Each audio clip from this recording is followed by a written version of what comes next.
मुंढव्याच्या प्रकरणात आतापर्यंत आपण बघितलं की पार्थ अजित पवार याचं नाव FIR मध्ये आलेलं नाही आणि मला त्याचे खरंच आत्ताच्या पत्रकार परिषदेत 3 खुलासे करायचे होते। एक तर मुठे समिती त्यांनी काल दिलेला अहवाल किती म्हणजे असं स्पष्ट शब्दात म्हणायचं असेल तर किती बंडल आहे ते मला दाखवायचं होतं।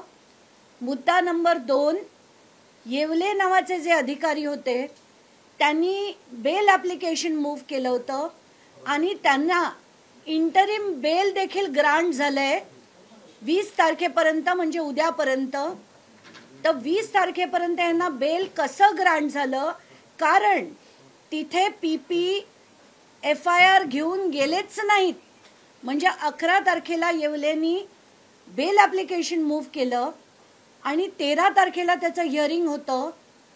योगायोग म्हणा त्या दिवशी ते कोर्ट गैरहजर होतं। असं असताना दुसऱ्या कोर्टाकडे देऊन तिथे PP नी त्यांचं कुठलंही म्हणणं न मांडता इंटरिम बेल त्यांचं मंजूर झालं 1 लाख रुपयाचं आणि त्याची ऑर्डर देखील मी आता काही वेळात सगळ्या माध्यमांना देते। तर हे बेल मंजूर झाल्यानंतर हे का झालं याचं कारण मी सांगते। हे का झालं तर ज्या दिवशी येवलेला स्टेटमेंटसाठी पोलीस स्टेशनमध्ये आणण्यात येईल किंवा त्याला अटक होईल तेव्हा सगळं तो बाहेर काढावं त्याला लागेल। पार्थ पवारचं नाव येईल, अमेडिया एंटरप्राइजेसचं सरळ नाव येईलच आणि हे सगळं कसं घडलं हे बाहेर येऊ नये म्हणून येवलेला ही बेल ॲप्लिकेशन मंजूर झाली आहे। आणि माझा चॅलेंज आहे की उद्या सगळ्या पोलीस अधिकाऱ्यांना माझा चॅलेंज आहे की उद्या जाऊन ते कॉन्टेस्ट करा, रद्द करून घ्या आणि येवलेला अटक करा। आता सगळ्यात महत्त्वाचा मुद्दा, बोटॅनिकल गार्डन्स मध्ये म्हणजे एक पत्र आहे 16 तारखेचं। बोटॅनिकल गार्डन म्हणजे काय हे लोकांच्या माहितीसाठी सांगते की ती मिनिस्ट्री ऑफ एन्व्हायरमेंट सेंट्रल गव्हर्नमेंटच्या अंडर येते आणि त्यांनी असं पत्र कलेक्टरना लिहिलं की इथे काही माणसं आली आणि आम्हाला सांगतायत की जागा आमची आहे, तुम्ही याला खाली करा। हे जेव्हा सांगितलं गेलं तेव्हा ही माणसं पोलीस स्टेशनमध्ये देखील जातात। त्यांच्या वकिलांचा पोलीस स्टेशनमध्ये फोन येतो की तुम्ही आमची जागा आहे, आम्हाला आत जाऊ देत नाहीयेत, तर तुम्ही तुमची फौज पाठवा, पोलिसांची फौज पाठवा। असा फोन कॉल येतो। पोलीस पाठवले जातात। तिथे जाऊन त्यांना जी माहिती मिळते की यांच्याकडे कुठलंही डॉक्युमेंट नव्हतं, ते कुठल्याही प्रकारे प्रूव्ह करू शकत नव्हते, तरी अमेडियाची माणसं, त्यांचे बाउन्सर, त्यांचे वकील तिकडे जाऊन त्यांनी दादागिरी केली। आज सकाळपासनं मी या RTI साठी मी त्यांना आधी त्यांच्याकडनं पब्लिक डिस्क्लोजर खाली पोलीसकडनं मागणी केली, मग मी ईमेल पाठवलं, सकाळपासून त्यांना RTI पाठवून सगळं पाठवून झालं होतं।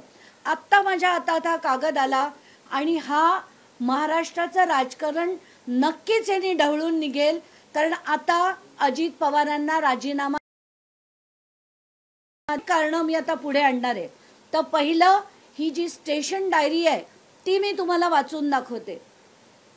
GD तारीख 16/6/2000 ही जनरल डायरी मध्ये नोंद आहे। ती नोंद काय आहे की उपरोक्त विषयान्वये सविनय सादर की आज रोजी आम्ही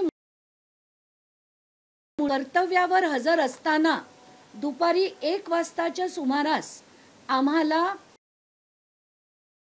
स्टेशन पुणे शहर यांनी कळवले की ॲडव्होकेट तृप्ती ठाकूर यांनी फोनद्वारे आमच्या सिक्युरिटी लोकांना बोटॅनिकल गार्डनमध्ये आत येऊ देत नाही, तरी पोलीस मदत पाठवा अशी माहिती कळवल्याने पोलीस यांच्या आदेशाने आम्ही स्वतः पोलीस उपनिरीक्षक मुंडे असे पोलीस स्टाफ सह सदर ठिकाणी गेलो असता बोटॅनिकल गार्डनचे इंचार्ज बाळासाहेब पांडुरंग कदम वय वर्ष 57, वनस्पती सहाय्यक, भारतीय वनस्पती सर्वेक्षण विभाग, भारत सरकार, तसेच विरोधक महेश पद्मश्री पुजारी वय वर्ष 42 व field officer security services, safe security services. आता हे सेफ सिक्युरिटी सर्व्हिसेसला विचारलं पाहिजे की त्यांना हे कॉन्ट्रॅक्ट कोणी दिलं होतं, हे बाउन्सर ठेवण्याचं आणि सो कॉल्ड सिक्युरिटी ठेवण्याची. तर त्यांना यांचे 4 सिक्युरिटी गार्ड तिथे हजर होते. सेल्फ सिक्युरिटी सर्व्हिस कंपनीच्या लोकांना तिथे येण्याचे कारण विचारले असता त्यांनी सांगितलं की सदरचे मूळ मालक हे उमेश मोरे यांनी आम्हास सिक्युरिटी गार्ड म्हणून नेमले आहे असे म्हणून त्यांच्याकडचं परची जागा ही अद्यापपर्यंत बोटॅनिकल गार्डनच्या ताब्यात असल्याने गार्डनचे इंचार्ज बाळासाहेब कदम यांनी सांगितले. त्यामुळे सेफ सिक्युरिटी सर्व्हिसेस कंपनीच्या लोकांना आम्ही महसूल खात्याकडनं अथवा दिवाणी न्यायालयातून दाद मागून आपल्या तक्रारीचं निवारण करावे असे सांगितले. आत्ताच्या घटनेला ही सगळ्यात मोठी आणि शॉकिंग गोष्ट आहे की अमेडियाच्या लोकांनी जो व्यवहार केला, त्या व्यवहार केल्यानंतर त्यांचे जे वकील आहेत ते पोलिसांना फोन करतात, पोलीस फौज पाठवा म्हणून सांगतात, जागा आम्हाला खाली करून हवी असं सांगतात, करा असं सांगितलं जातं. आणि मला आता सगळ्यात मोठी मागणी करायची आहे की हे सगळं होत असताना दुपारी 1 ते संध्याकाळी 4:30 पार्थ अजित पवार यांचा टावर लोकेशन काढण्याची मी मागणी करतेय. ती टावर लोकेशन मागण्याची मागणी मी का करतेय त्याचं मला रिझन माहिती आहे की पार्थ पवार ते त्या घटनेला कुठे होते हे त्याच्यातनं त्याचा मोठा उलगडा होईल. आणि पार्थ पवार यांच्या CDR वरनं तात्काळ त्यांचा CDR मागवावा. त्याच्यात ते जे कोड येतं त्याच्यावरनं 2.5 किलोमीटरच्या पेरिफेरीमध्ये पार्थ पवार कुठे होते याचा देखील शोध लागेल. ही माणसं कोण होती याचा देखील शोध लागेल. आणि आत्तापर्यंत जे पार्थ पवारचं नाव FIR मध्ये घातलं गेलं नाहीये ते होईल. दुसरं म्हणजे पोलिसांना नम्र विनंती की उद्या स्ट्रॉंग ॲडव्होकेट ठेवून त्यांनी हे जे इंटरिम बेल ॲप्लिकेशन आहे येवलेंचं ते रद्द करावं, त्यांना अटक करावी, त्यांचे स्टेटमेंट घ्यावे की हे करण्यास भाग कोणी पाडलं. ह्या सगळ्याचा उलगडा झाल्यावर आपोआप सगळ्या गोष्टी बाहेर येतील. आणि हे आता थेर जे आहेत ना, मुठे समितीने त्यांचं नाव न घेणं, अमुक समितीने त्यांचं नाव न घेणं. काल तर काही बातम्या चालल्या की पार्थ पवारला क्लीन चिट मिळाली. कुठलीही क्लीन चिट नाही. देण्यासाठी मी लढत राहणार आहे एवढंच मला म्हणायचंय. ताई, जी पोलीस स्टेशन मधली नोंद तुम्ही दाखवताय हे तेच माणसं आहेत ज्यांनी बोटॅनिकल गार्डनच्या परिसरात जाऊन आधी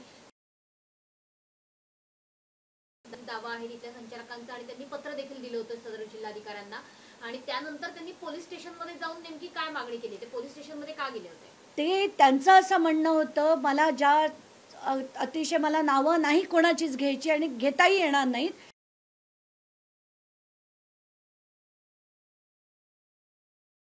आणि त्यांच्या ही जागा आता आमची आहे ती त्यांना खाली करायला तुमच्या पोलिसांची फौज पाठवा. हे शॉकिंग आहे. नुसतं एक डॉक्युमेंटच नाही, पोलिसांवर दबाव, जी मिनिस्ट्री ऑफ एन्व्हायरमेंट सेंट्रल गव्हर्नमेंटच्या मिनिस्ट्रीच्या याच्याखाली असलेली जमीन ती सुद्धा बळकावण्याचा प्रयत्न केला. याच्यावरनं त्याची गंभीरता कळते की कुठलाही हा साधा व्यवहार नाही. याच्यात पॉलिटिकल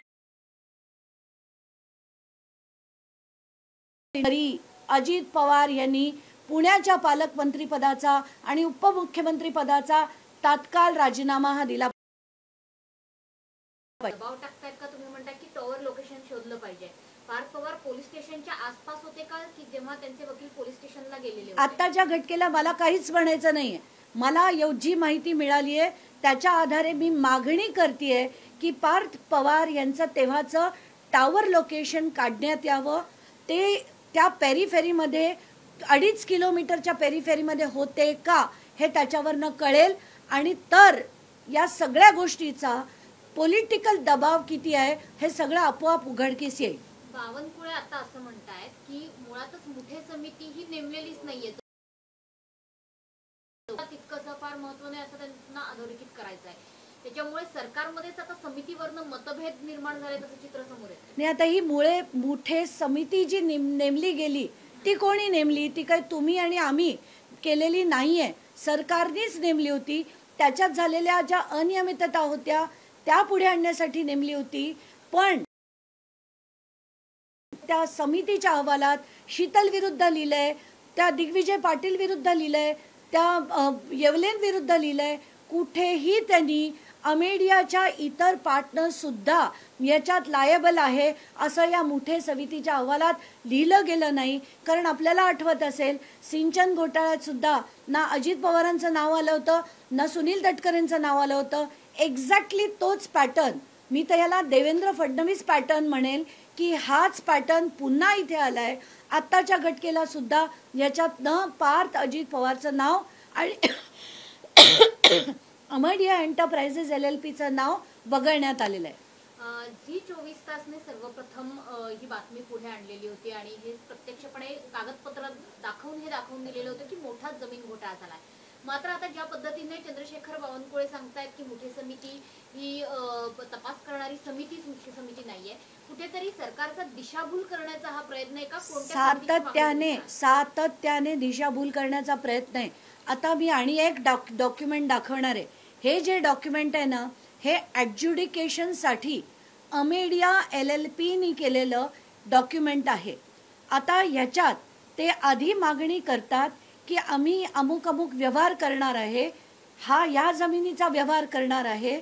त्याच्यात पहिलं नाव ॲड्ज्युडिकेशन साठी आलेलं हे अमेडिया कंपनीचं आहे, म्हणजे अमेडिया एंटरप्राइजेस LLPचं आहे. याच्यात वेंडी म्हणजे दोन गोष्टी असतात, एक वेंडर म्हणजे देणारा आणि वेंडी म्हणजे घेणारा. तर त्याच्यात देणारे आणि घेणारे याच्यात शीतल तेजवानी आहे आणि अमेडिया LLP आहे. तर अमेडिया एंटरप्राइजेस LLP वर गुन्हा दाखल न करता तो फक्त दिग्विजय पाटीलवर केला गेलाय. जो सांगण्यावर त्या माणसानी ते रजिस्ट्रेशन केलं असेल त्याच्यावर जर दाखल झाला असेल तर तो कदापि आम्हाला मान्य नाही. अमेडिया LLP वर तात्काळ गुन्हा हा दाखल केला गेला पाहिजे. आणि जर पोलिसांनी याच्यात दिरंगाई केली तर पोलिसांवर सुद्धा गुन्हा दाखल झाला पाहिजे. कारण पॉलिटिकल प्रेशर खाली येऊन जर हा त्यांनी गुन्हा दाखल केला नाही तर त्यांच्यावर देखील गुन्हा हा दाखल झाला पाहिजे. आणि तो करण्यासाठी मी कोर्ट मूव्ह करीन एवढं नक्की. आत्ताच्या घटनेला जेवढी पानं मी बघितली, प्रत्येक जे सेल डॉक्युमेंट आहेत त्याची चलान्स आहेत, त्याची फी आहे, सगळी अमेडिया एंटरप्राइजेस LLPनी भरलेली आहे. आणि त्याचे 99% पार्टनर हे पार्थ अजित पवार आहेत. CCTV फुटेजची मागणी तुम्ही करणार आहात का? पहिली गोष्ट, बोटॅनिकल गार्डन मध्ये जेव्हा एक गट गेला तेव्हा आणि पोलीस स्टेशन मध्ये सुद्धा गुन्हा दाखल करा या मागणीसाठी तो गट गेला तेव्हा, ही नक्कीच मी मागणी लेखी स्वरूपात उद्या त्या खरगे समितीला मला त्यांनी 3:30 वाजता मंत्रालयात बोलवलंय. मला पूर्ण माझं डिपोज करायला, म्हणजे मला रिटन सबमिशन पण द्यायचंय आणि माझं म्हणणं पण त्यांना सांगायचंय. त्या दोन्ही गोष्टी मी उद्या करणारच आहे. याच्यात या सगळ्या मागण्या, एवढंच नाही तर तुम्ही लकूनच त्याच्यात म्हणजे त्यांनी काय काय नाही केलं या गोष्टी सुद्धा मांडणार आहे आणि काय केलं पाहिजे. जर हे केलं गेलं नाही तर या समितीवर सुद्धा गुन्हे दाखल झाले पाहिजेत अशी मागणी मी करणार आहे. समितीतले जे मेंबर आहेत ते मुळात पुण्याचेच आहेत आणि अनेक जे सदस्य आहेत त्यांच्यापर्यंत हा प्रकार आधी पोहोचलेला होता त्यांच्या कानापर्यंत. मग बोटॅनिकल गार्डनच्या संचालकांनी सुद्धा त्यांना पत्र लिहून देखील पोहोचलेला होता. अशा प्रकारे समितीच ही बदलली जावी अशी देखील मागणी पुढे येते. आणि आता तर बावनकुळे स्वतः म्हणतात की ही समितीच नाहीये.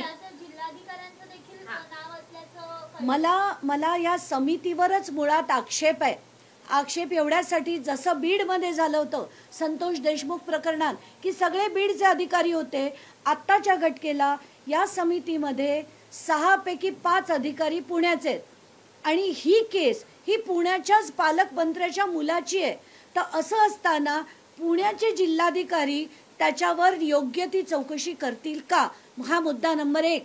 मुद्दा नंबर 2, त्यांना बोटॅनिकल गार्डननी 16 जून 2025ला थेट पत्राद्वारे कळवलं होतं. आता बोटॅनिकल गार्डन ही काही साधी सुधी संस्था नाही, ती एक मोठी सरकारची, सेंट्रल गव्हर्नमेंटची under ministry of environment and forest असलेली संस्था आहे. त्यांनी जर पत्र लिहिलं तर ते कलेक्टरनी गंभीरतेने घ्यायला हवं होतं. कलेक्टरनी हे तात्काळ फोन करून माहिती घेऊन पोलीस केस करून हे डॉक्युमेंट कॅन्सलेशनसाठी अर्ज करणं. कारण कलेक्टर इज कस्टोडियन, मी जे शब्द वापरते ते अतिशय महत्त्वाचे आहेत. Collector is custodian of public property आणि जेव्हा पब्लिक प्रॉपर्टी घेतली जाते, ढापली जाते, हे जेव्हा त्यांना कळतं तेव्हा तात्काळ त्यांनी ॲक्शन. पुण्याचे कलेक्टर 16 जून पासून ते थेट नोव्हेंबरपर्यंत काहीही कारवाई त्यांनी केली नाही. नुसता पत्रव्यवहार केल्याचं दाखवलं, पण त्यांनी ते सुद्धा 8 दिवसानंतर एक पत्र SDOना लिहिल्याचं. तर आत्ताच्या घटकेला मी काल त्यांना पत्र देऊन सगळे पेपर्स मागवलेत, इंटरनल नोटिस मागवलेत, पत्रव्यवहार झालेला सगळ्याच्या सगळा मागितला आहे. त्याच्यावरनं मी पुन्हा काही खुलासे करणार आहे. तर आत्ताच्या घटकेला असे कलेक्टर त्याच्यात असणं मला मान्य नाही. आणि सेकंडली, अजित पवारांना पुण्याचं पालकमंत्रीपद आणि उपमुख्यमंत्रीपदाचा राजीनामा देणं गरजेचं आहे. कारण त्यांचा मुलगा नुसतंच 1800 कोटीची जमीन 300 कोटीत नाही दाखवते. त्यांचा मुलगा फोर्ज डॉक्युमेंट म्हणजे ज्याच्यात बंद झालेला सातबारा ठेवतो, त्याच्यात प्रॉपर्टी कार्ड झालेलं असतं तो ठेवत नाही. आणि हे आता त्या सो कॉल्ड मुठे समितीत लिहिलेलं आहे की हे सगळे जे आहेत ते इलरेग्युलॅरिटीज नाही, हे इललिगॅलिटीज आहेत. तर याच्यात पार्थ अजित पवारनी काय काय केलं आहे, त्याच्या अमेडिया कंपनीने 1800 कोटीची जमीन 300 कोटीचा व्यवहार केला.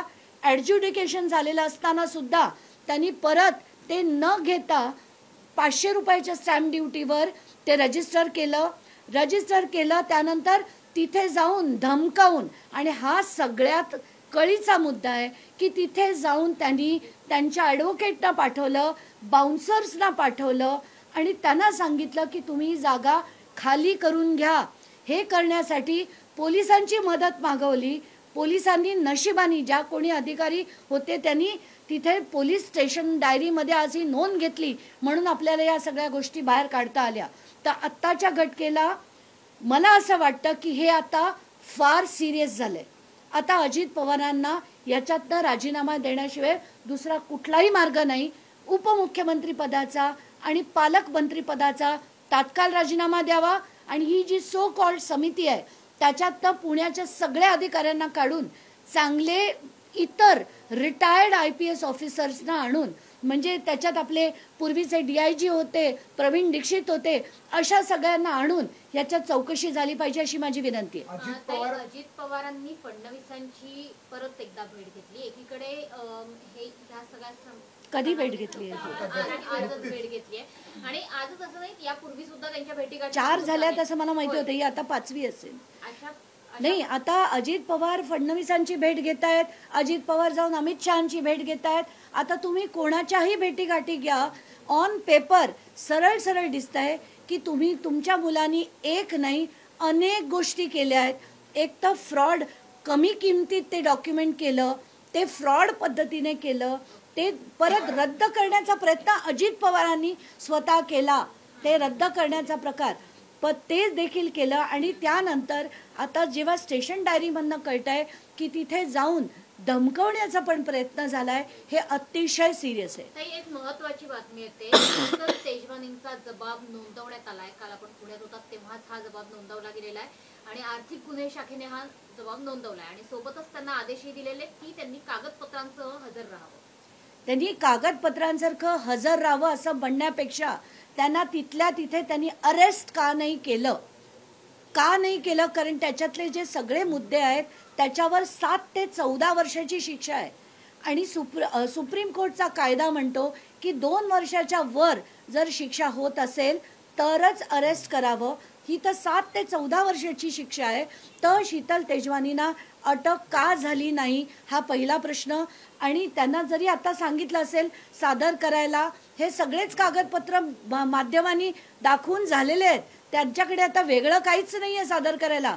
हा खोटेपणा कसा केला हे त्यांच्याकडनं आता वदवून घेणे गरजेचं आहे आणि हे वदवण्यासाठी त्यांना अटक करणं गरजेचं आहे. अजित पवार खोटं बोलतात का? कारण जेव्हा ही बातमी माध्यमांवरती आली तेव्हा अजित पवारांनी स्पष्ट केलं की या प्रकरणातलं मला काही माहित नाही, पार्थ पवारने जे केलंय त्याच्यामध्ये मला काही माहिती नाही. तुम्ही जसं म्हणताय, मी जी आता मागणी केली आहे की पार्थ पवार त्या घटकेला कुठे होते, त्यांचं टावर लोकेशन काढण्यात यावं, याच्यात खूप काही दडलंय आणि हे जेव्हा बाहेर येईल तेव्हा सगळ्या गोष्टींचा खुलासा होईल.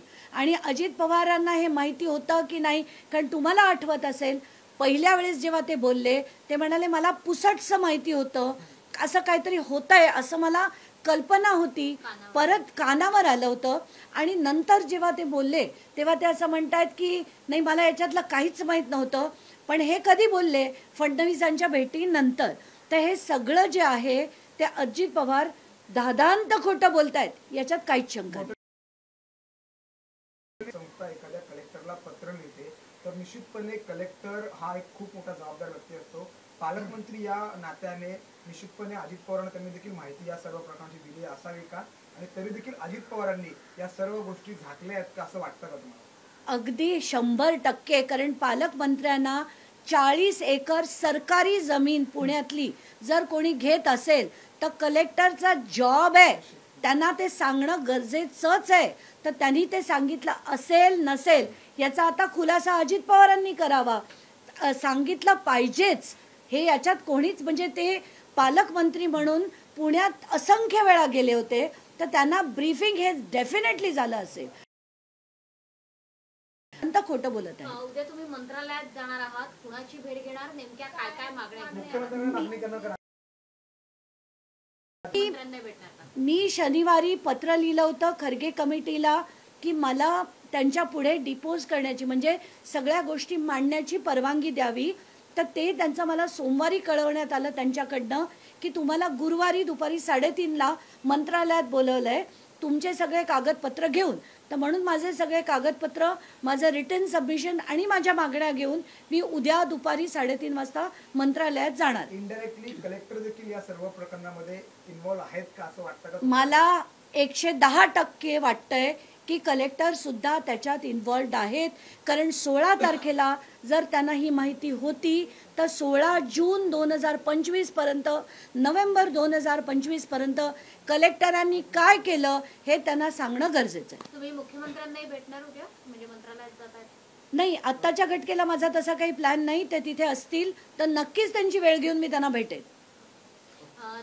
नवाब मलिकांवरती जे मनी लॉन्ड्रिंगचे आरोप झालेले होते त्याच्यावर मला काहीच माहित नाही, मी बोलणार नाही. धन्यवाद.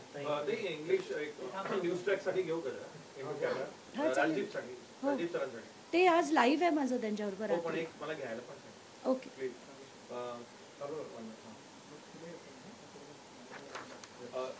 The latest clean sheet that no documents bears Parth Pawar's name. Do you think it's really clean sheet? First question. Second is revenue department comes under Bhavan Kule. In the report issued by his department, Pawar's name is not mentioned. Will you meet Bhavan Kule regarding this topic? So, I have already met Mr. Bhavan Kule. Secondly, I have applied to the Kharge committee which is supposed to investigate this matter. I have requested for time and I have been granted time for tomorrow at about 3:30 at Mantralay, which is where I'm going to produce all the documents that I have along with my written submission with my demands on how the investigation should actually go as per law. So at the moment, non-inclusion of Parth Ajit Pawar's name in the report submitted by Muthe committee clearly shows that Maharashtra government is trying to shield the son of Ajit Pawar, because if he was not Parth Ajit Pawar, I'm sure he would have been implicated long back. Now, secondly, I have also got some evidence, some orders which show that Mr. Yevle, the Tahsildar, who actually orchestrated the whole thing, has tried to get an interim bail from the given court, and that too, it is a very questionable kind of a thing, because he made an application on 11th, the application was submitted on 11th, but despite issuing notices, the PP did not respond to any of the statements made by Mr. Yevle's advocate, and he was granted an interim bail. Now this looks very suspicious, A, because it was not before the normal court. The normal court was that day on leave, and in the second designated court, the PP just didn't say anything, and that is the reason an interim bail was granted. Now this is very important, because if Yevle is arrested, then everything will come out open, and it will be an open and shut case. Mr. Yevle will have to give out the names of Parth Ajit Pawar as well as Amedia Enterprises LLP. So right now it looks very, very dicey. Along with that, I would also want to say that I have got some documents which were produced before the adjudication authority, and here, right from the first form, the challans, the money, everything was filled by Amedia Enterprises LLP, and yet this name was not recorded in the FIR. Now all this looks up to be a very cooked up kind of an activity, and I'm sure this will be dealt with in my submission before the Kharge committee. तुम्हाला आता हे नाही तुम्हाला आता ह्याचं नको आहे या ह्याचं जे आता हां.